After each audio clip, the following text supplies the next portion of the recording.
No Nose Knows. Written by Irrespective. Chapter 23. Bad Bean. Bean was having a hard time.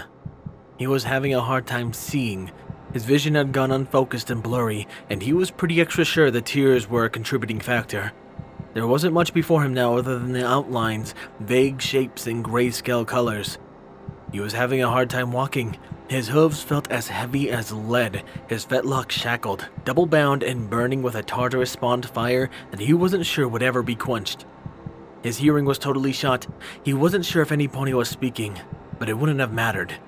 All he could hear was a thrumming, pulsing whoosh that was steadily increasing in pressure, not volume.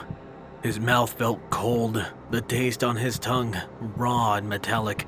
His jaw was locked and his teeth were pressed so hard together that there was a distinct possibility they would start to chip, crack, and deform. His throat was as dry as his beloved son, and... oh, his beloved! He stumbled, staggered, nearly fell, and somehow recovered as the mere thought of the one above all nearly made his heart burst. He didn't know how to get through this, how to tell her. He didn't know if he could tell her. He just wished Luna would take pity and simply dump a meteor on top of him. That pain would be less. He wasn't even sure of where he was at the moment. Had Celestia teleported him out, or had he walked? Was he still in the palace, or even in Counterlot? Was he in a hallway? Did it even matter? It was at the peak of his despair that he felt something beginning to sweep over him. There was a softness over his heavy back and a sweetness for his sour nose. He felt surrounded by warmth, lifted by light, touched by kindness, and delivered by understanding. I love you, baked bean. That penetrated through the haze, through the weight, through the darkness and the sadness, and through the unyielding crush of horror. That celestial voice touched his soul and provided the love and the will to conquer this. I love you too, he whispered. You are not alone in this, my bean. I am here and with you and for you. Forever will I be by your side, and forever will you have my support. Whatever this is, we will conquer it together. You'll hate me, he replied, and he licked his teeth and lips in a vain effort to remove the blasted, searing metallic torture from his tongue. You're going to throw me out, and I'll lose the greatest thing that has ever happened, or could ever happen to me. I don't think you're capable of such a crime, she replied. Not from what I've seen of you. Your disposition is one of harmony and peace.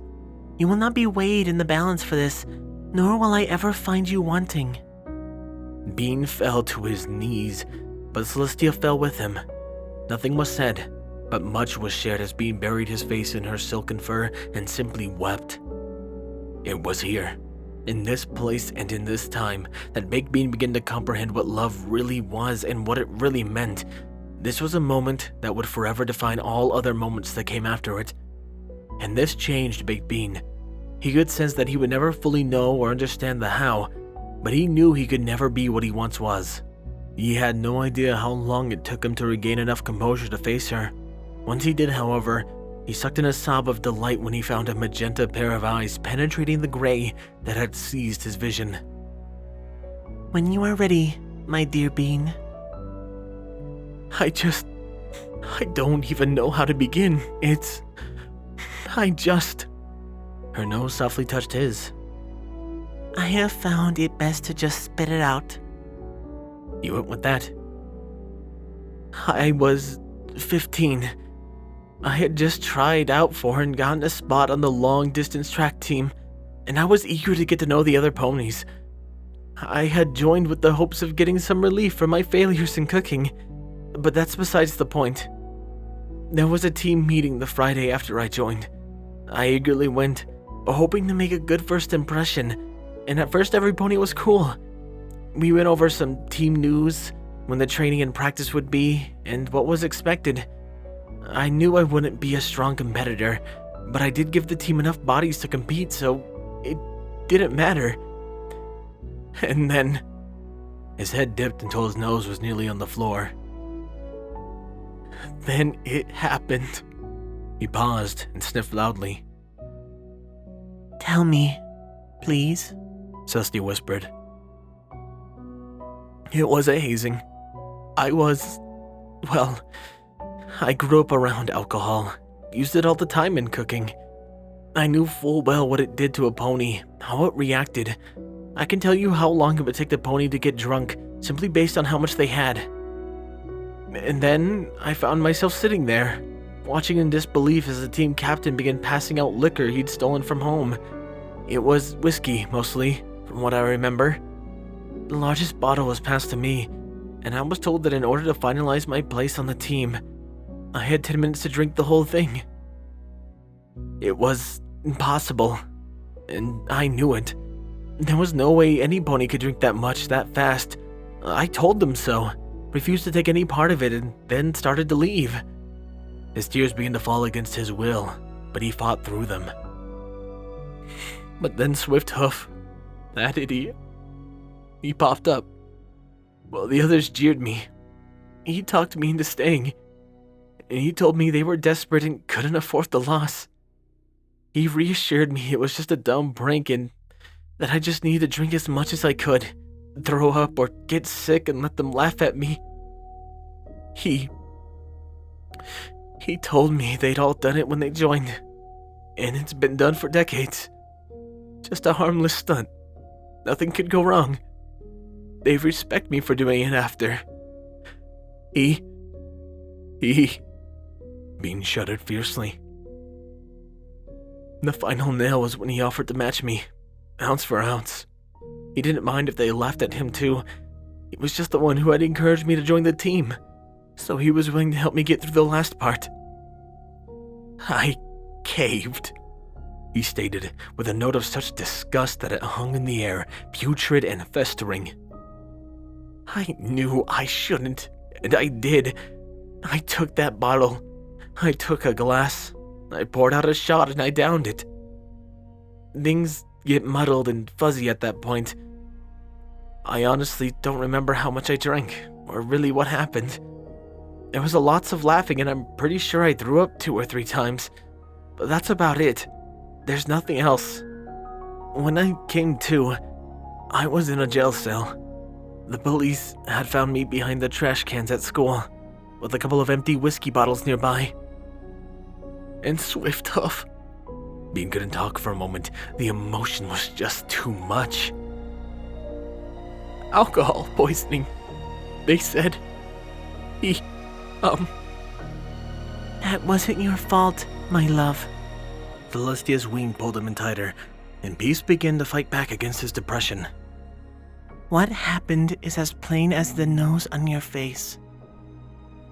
I've never been able to believe that, he whispered. He took the drinks because of me. If I had just baked Bean, the what-if game is a horrible game to play, Celestia said, and he felt her gentle touch lift his chin up so his eyes could meet hers. If your case had come before me, you would have been innocent. You did not force Swifthoof to join you. His choice was his own. Your choice was a foolish one, but it was the one brought about the pressure of others. How many 15-year-olds have done the similar things in the effort to fit in? But I knew better. I should have left, and I didn't. Perhaps, but are you sure Swifthoof would have left with you? He might have stayed with this and all of it would have happened anyway. It was my fault. Baked Bean. That may or may not be, Saucy said with soft but firm tones. What truly matters is that what you have done since then. Has your life been one of deceit and criminal activity? Or has it been honest and clean? It's been clean. I never had a desire to be a criminal, and this incident further drove it in. Then you have learned, and you have grown because of it. Blaming yourself for what happened will accomplish nothing. Making things better will. Let me tell you a story, one that you may have heard before. There was once a princess who neglected and ignored her younger sister for so long that her jealousy turned her into a monster that was bent on destroying the sun and bringing about an eternal night. Sound familiar? A little. He had to chuckle. If you add it all up, I have probably spent centuries pondering on what I could have done differently. How what happened to Luna was my fault. I was the one who neglected her, and the argument can be made that I created Nightmare Moon with my callousness. But Luna was the one who chose to turn to her anger. Whatever my part in it was ultimately her to decide what to do what she did. I did not force the nightmare upon her. She took it in on herself. And whatever your part is, Swift have made his choice. Learn from it and be better because of it. There was a pause as Bing closed his eyes and contemplated this. When they opened again, Celestia felt a wave of happiness when she saw the same joy reflected in his face. How do you do that? He quietly chuckled. She booped his nose with hers. I look at the inside of a pony, and I try to see what they really are. I then simply help them to see it too. Thank you. She pulled back a bit and gave him a compassionate smile. You are welcome. So, how does this incident end? He drew in a long breath. Despite the urging of my parents and my attorney, I pled guilty to all the charges. I was sentenced to probation and community service, and the newspaper article the Tweed Menace has in the article about my conviction. However, a week later the team came forward and confessed. They had panicked when Swiftwood had passed out and stopped breathing, and they had taken both of us to school and made it look like it was just me and him. The captain of my team eventually received my sentence, but we all voluntarily agreed to take community service as punishment. My conviction was expunged and erased, and I felt so horrible about the whole thing that I just suppressed it and forced myself to forget it. My parents never brought it up again. Neither did any pony on the team, so we just kinda moved on, I guess. That was pretty much the end of it there. Celestia gave him another boop. How did Swifthoof's family handle all of this? Whew. He blew out a breath. Devastated, in a word. But yet, very forgiving.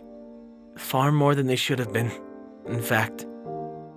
Did they ever blame you for what happened? He thought for several moments on that one. No. They never blamed any pony.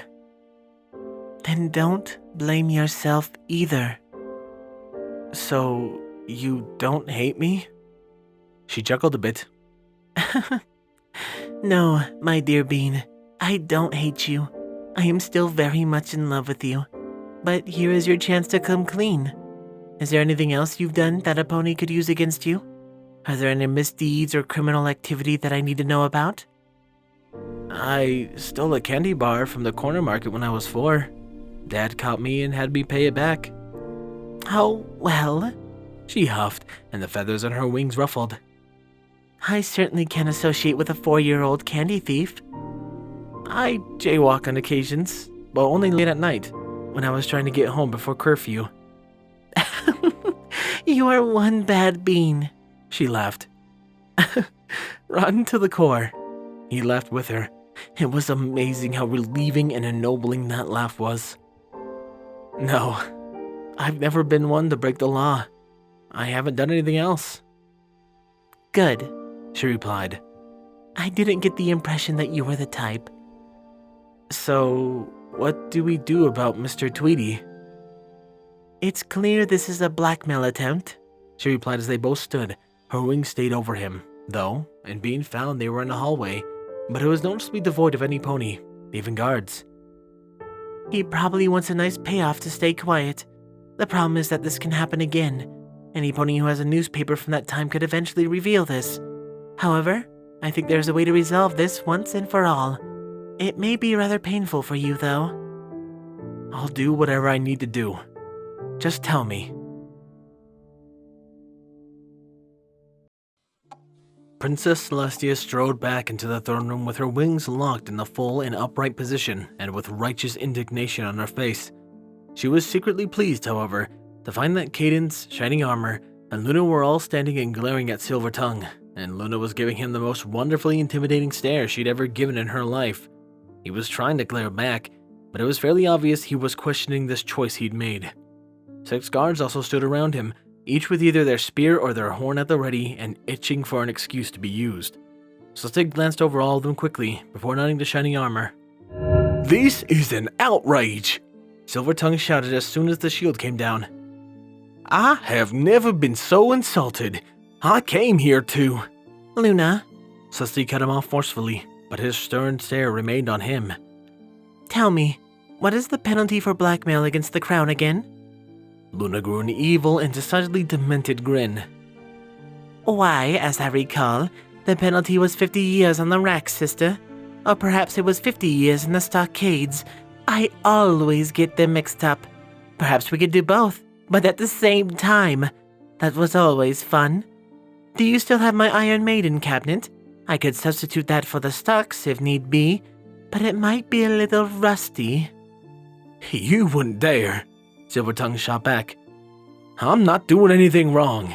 I'm just looking to educate the princess before the press does." Oh, really? Celestia replied. And how much would this education cost? "After being treated so poorly, I do believe the offer should be withdrawn." A marvelous idea, because here is what is going to happen. You are hereby fined 5,000 bits in order to serve a month in the dungeons for attempted blackmail against the crown. "I'll go public with this," Silver threatened while holding the newspaper out. "The ponies of Equestria have a right to know the truth." They do indeed, Celestia replied. She then began inspecting one of her shoes quite closely as she continued. The funny thing is, when a new prince comes into power, the press is naturally very eager to interview him. So, as we speak, Prince Bean is preparing to sit down with a rather sizable press pool and to lay out his history before the ponies of Equestria. By this time tomorrow, I anticipate that every newspaper in Equestria will have a nice, full-length article about Prince Bean, and it will be a very detailed history. In fact, I do quite anticipate that his arrest and conviction will be covered. This turned a few pairs of curious eyes to her. Sister? Luna managed to ask first. Oh, yes, but I am also quite sure that his subsequent exoneration will be covered too. What? Silvertongue finally cracked. You really should be a bit more thorough when you do your homework, Mr. Silver. It would help you to avoid any embarrassing decisions. Yes, Prince Bean was eventually found to be innocent of the charges you found in that article. He will confess to what happened anyway, and you will have no story to share. I'm really disappointed that you thought bribery was a good idea. However, are you really so desperate for money that you have to stoop to this level? I am a very successful used wagon sales pony, thank you very much, he shouted again. And when my lords hear about this, You know, considered Celestia thoughtfully. If you had thought to bring this before a lawyer first, you would have saved yourself a considerable sum. But since you decided not to, let's leave the lawyers out of it this time.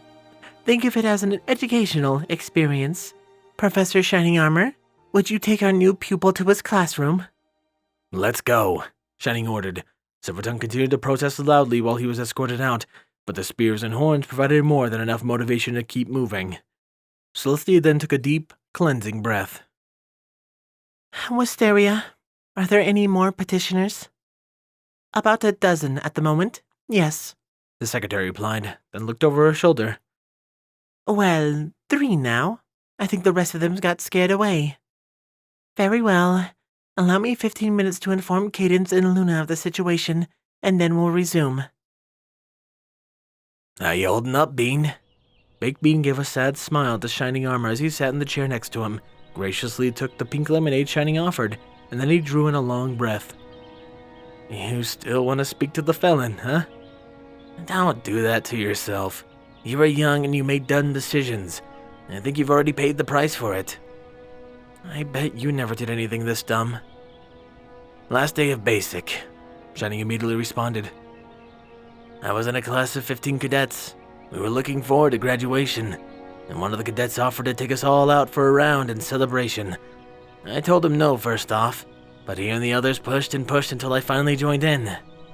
Bean, That night, we nearly drowned 3 good cadets, and 7 were dismissed from the guard.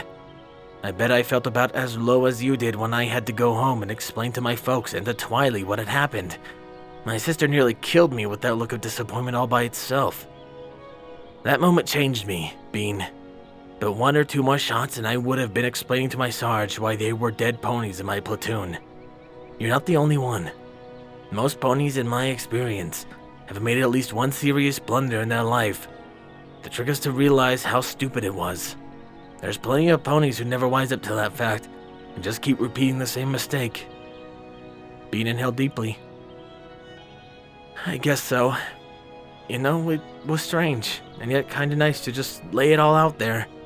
Telling the whole story to Sully and the reporters was liberating, I guess. I'd say that's a good sign, Shiny replied. But now, leave it in the past. Don't be constantly dragging it back to the present. It won't do you any good. It happened, yes. Acknowledge it if it ever comes up again. But remember what you've learned from it and then move on. Bean hummed for a moment while he thought about that, and his vision went up to the evening sky. I guess so. Can't say I ever tried to destroy Celestia and bring about eternal night, so Luna still has me beat. Yeah, exactly. But look at where she is now.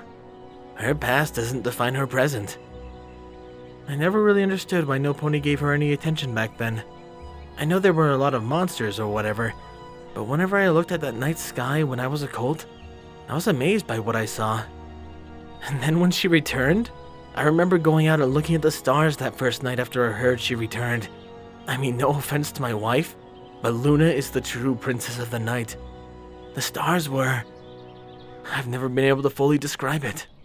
It was some grand celestial dance, a waltz to a scale I could never hope to fully comprehend. So, I guess if she could overcome then, so can I. I bet there's some whoppers that Silly could lay on me from her past too. And yet she's still our princess, Shining offered. As she should be. Bean's glass went into the air towards Shining and a toast. Here's to being stupid and giving in to peer pressure. Cheers. Shining nodded his head, clinked his glass against Bean's, and they both took a long drink of the pink sweetness. And here's to never doing it again. Here, here. Bean clicked his glass again, and yet another long drink was shared. Tell you what, let's move on to a happier subject. It would seem that your wife made my wife very happy with those bridal-way tickets. That silly loves anything that gets her out of the palace, Shiny replied. She also loves anything that gets her out among her ponies. She's a social creature, so there will be a fair amount of socializing in your future. But I would recommend you find ways to get her out and about. Museums, musicals, art exhibits. You could probably even take her out for Nightmare Night somewhere. She really likes going to smaller cities and sharing in their local customs. That totally makes sense. I was a little worried myself about being stuck in the palace too. He looked out over the veranda in thoughts. And she's never seen any of the hills? Scheduling conflicts? She has really wanted to though. So I gathered. Bean chuckled. And dinner afterward? Cadence left that part up to me, so what do you think of this? That'll be perfect, Auntie Celestia, Cadence gushed. He'll be astonished. I hope so. He needs something nice after today. Lulu, are you going to come too? I fear I would be a fifth wheel in your festivities, she replied. Not at all. I would love to have you, Cadence replied. Well, if you insist. Luna Diarca laughed a little at her niece's enthusiasm. I have heard good things about the play, and I am mildly curious to see it. If it will not be a burden, then I would like to come. You are never a burden, dear sister. Saucy gave her sister a quick hug. It will be most delightful to have you accompany us. Good evening, Wisteria, Cadence proclaimed as the faithful secretary entered the room. I thought you had come home already.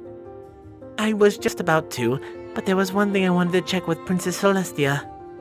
And what is that? Celestia asked. A baked bean had asked for a dossier to be compiled on, well, himself. There are a team of ponies heading to Salt Lake right now to investigate his past. I have told him it will take about 2 or 3 weeks to have a full report back. Thank you for telling me, Wisteria. I didn't know he had done that. However, let the team carry on. I believe the prince is doing this to prove he has nothing else to hide, both from me and from himself. I have full confidence the report will be very boring indeed. I am expecting that too, Wisteria chuckled. Good night, your highnesses. The princess all bid her good night, and Luna then stood and stretched her wings, while Wisteria shouldered herself out. I should attend to my duties as well, Sally. I'll keep an eye out on his dreams tonight. He may relieve the incident, and if he starts to, I will help him through it. Thank you, Lulu. I wish you an uneventful evening. Luna then teleported away, leaving the two princesses to look at their husbands on the veranda. I wonder what they're planning, Sister remarked. Dinner for tomorrow, hopefully. Shining said he would take care of it. Well, since Bean is helping him, I would venture to say it will be a most wonderful date. You and I are two very lucky mares. Yes, we are. Now we just need to work on Twilight. Are you totally sure your law doesn't apply to her? I could set her up quite nicely with a special sun pony if it did. My dear Cadence, Sister replied with a haughty tone. While it may have worked out for me, a flower patch is no place to find a special sun pony. Oh, Cadence pouted. But it's so much funnier doing it your way. No, Sister replied in the midst of both of them laughing. No noses.